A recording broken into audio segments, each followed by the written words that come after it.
Okay, so we're about to conclude part 3 as far as the laws of kaddish. We spoke about the benefits of kaddish, and yet last week we spoke about other things that are also helpful for kaddish.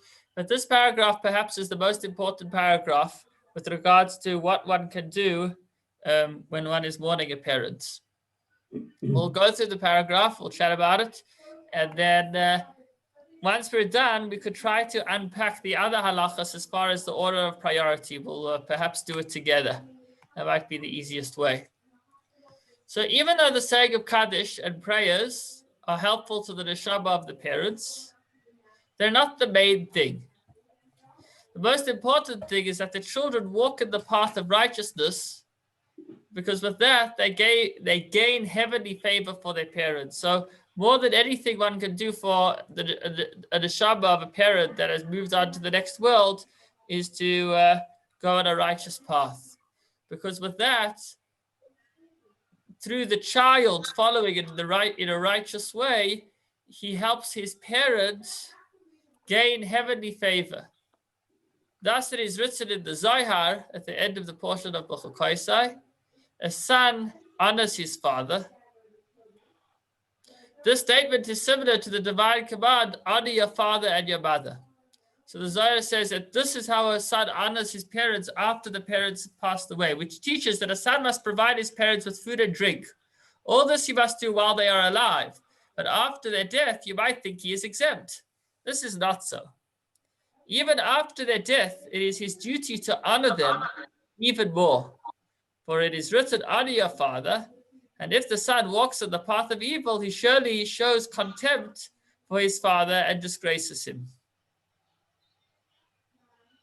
Not sure if he shows contempt. Let me look back at the Hebrew. No,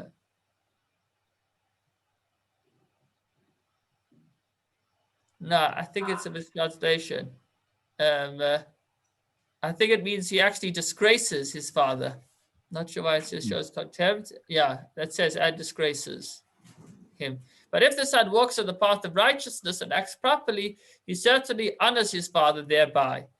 He honors him in this world in the eyes of men and confers glory on him in the world, in the other world, in the presence of the Holy One, blessed be He.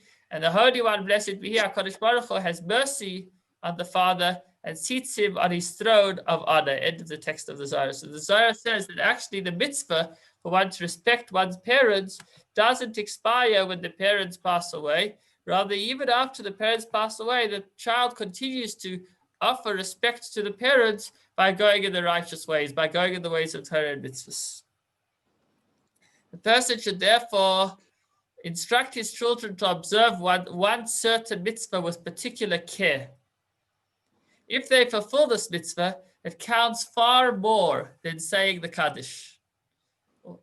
This is also a good course to follow for a person who has no sons, only daughters. As we said yesterday, we spoke about that. And on this note, there were scenarios of Chabad rabbis that moved out to remote places where they weren't able to have a minyan every day, and they considered perhaps, just at least one story I'm aware of, the rabbi considered perhaps moving into another town during his year of mourning so that he would be able to say kaddish for his parents. So he considered perhaps taking a year of a sabbatical, if you want to call it that, where he'd be able to honor his parents. And the Rebbe responded that it will do much more for his parents by him being out there wherever he is and helping the Jewish community. That will achieve much more than the kaddish.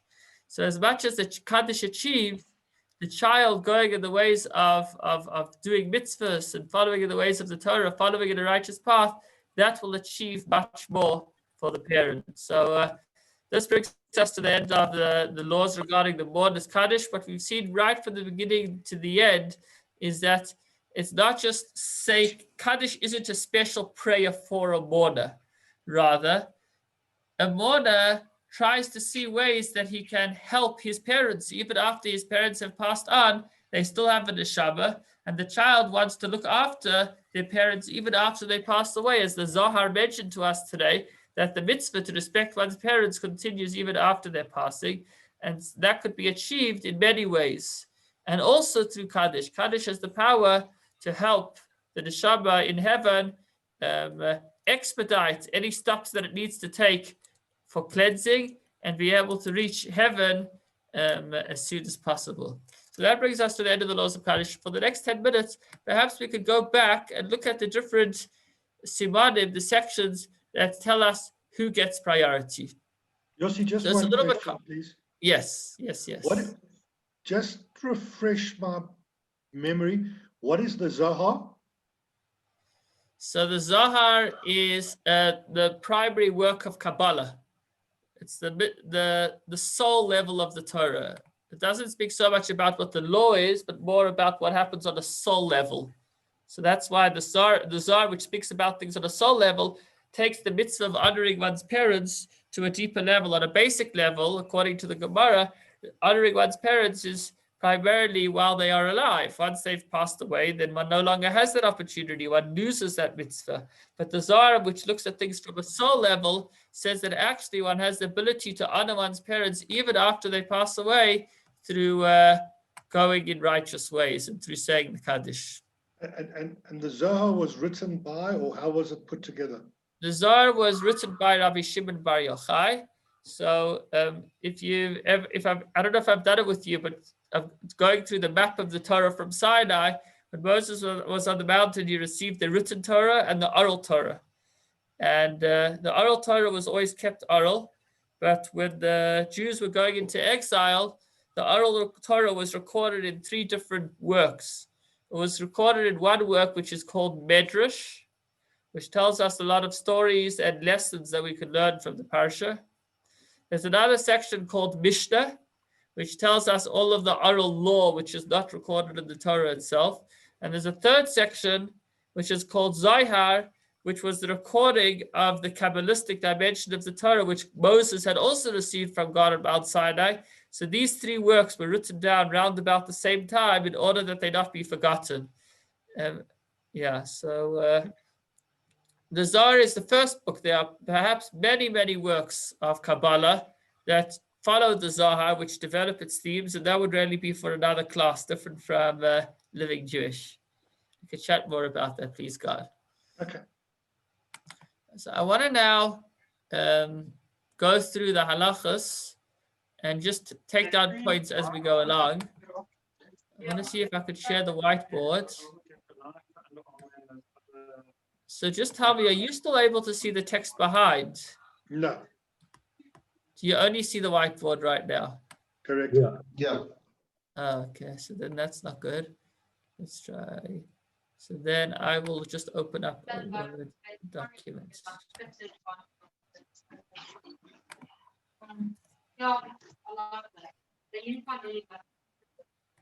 Okay.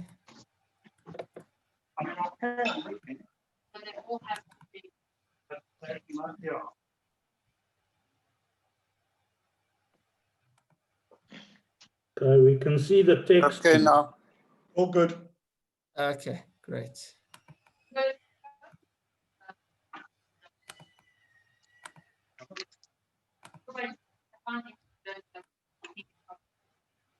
Okay, here we go. So help me with this because it's quite complicated. I've gone through it before, but we'll go through it again now. Okay, I'm just going to mute everyone and you can unmute yourself again since there's a little bit of noise coming in from somewhere.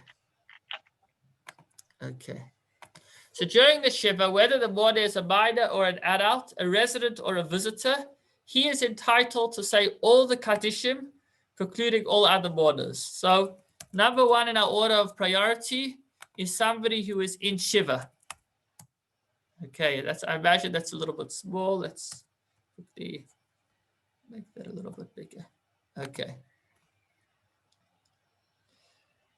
Even if a festival occurs during the Shiva, which cancels the rules of Shiva, some of you may be familiar with that when a festival occurs in the middle of Shiva, it cancels Shiva, or if a festival occurs after the Shiva, which cancels the rules of Shloshim, of 30 days, this does not nullify the laws of Kaddish, meaning as far as Kaddish is concerned, we actually count 7 and 30 days from when either the person passes away or when he's buried. Likewise, relative to Kaddish, we do not apply the principle that part of the day is considered as the whole day. So although the mourner gets up at the beginning of the 7th day of Shiva, he would still have priority to say Kaddish. Nowadays, where we all say Kaddish, it means he would have priority to be Chazan up until the end of the 7th day over anybody else.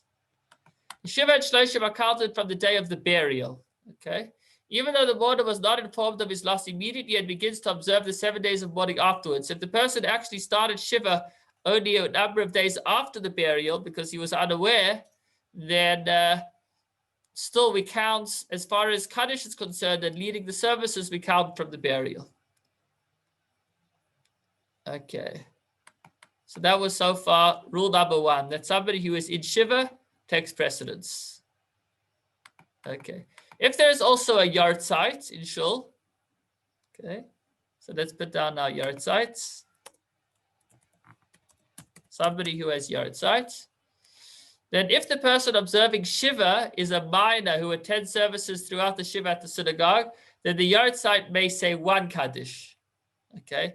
Meaning that even if the person who's in, now, if we're going to, this is either about saying Kaddish or leading the services.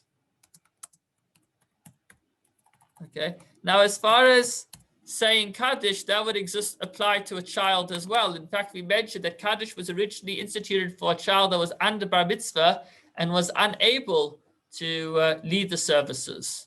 But our focus today, since everybody says Kaddish together, we're going to focus more on being Chazan than on saying Kaddish. Whoops.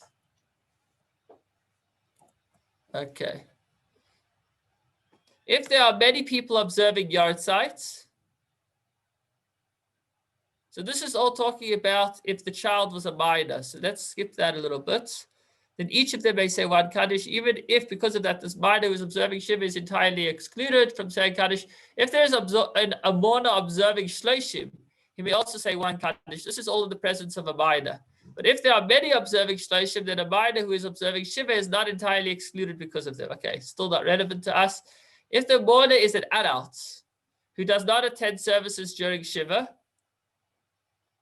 because generally a person makes services in their own home during Shiva, like what we call prayers today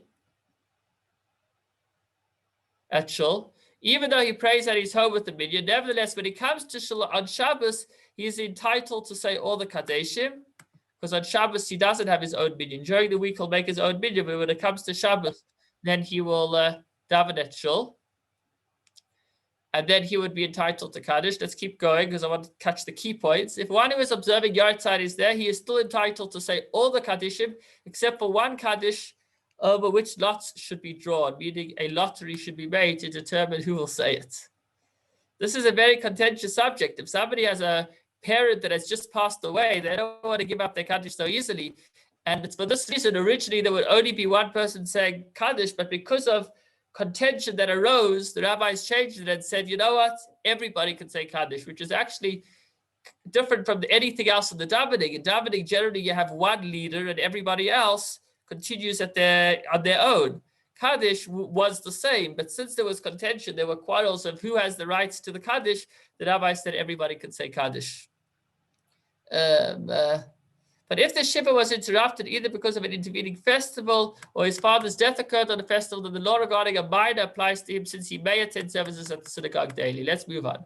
A minor and an adult who are observing Shiva have equal rights regarding the Kaddish when they come to the Shul on Shabbos. A person who is observing yard site is barred by the adults from saying Kaddish, and therefore the adult recites, in this case, 1 Kaddish more than the minor. So we're saying now that the person who is in Shiva gets priority over the person in yard site. That is the Kaddish which the minor would have had to give to the yard site. Okay, let's move along. The person observing yard sites and one observing Shloshim have preference over other mourners, so in the year of mourning. Okay, so now we see that somebody who has Yartzeit or Shloshim. So let's put down Shloshim next. Although it seems like Yartzeit and Yartzeit and Shloshim have priority over a mourner, somebody who is after Shloshim. It seems like he puts Yartzeit and Shloshim. Let's keep it like this for now because, we'll see that there will be a difference. So this is so far our order of priority. Somebody who is in Shiva gets priority to lead the services. After him comes somebody who has Yartzeit. After him comes somebody who is, meaning if there's nobody that has Yartzeit, then somebody who is in Shloshim says it. And if nobody who is in Shloshim, then a mourner who is during his 11 months would say it. Even so, they should also be given some of the kaddishim. It is proper to follow the practice that the kaddish to Rabban and also the kaddish that he said after Aleinu should be assigned to the person observing Yartzeit or Shloshim. While the other kaddishim, again, this is not relevant for us because nowadays we all say the kaddishim together.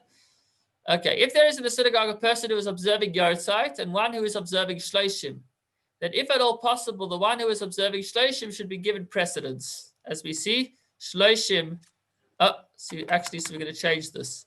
Shloshim actually comes before Yartzeit. I think it depends in what regard. I think sometimes Yartzeit gets precedence and sometimes Shloshim gets precedence. Let's see.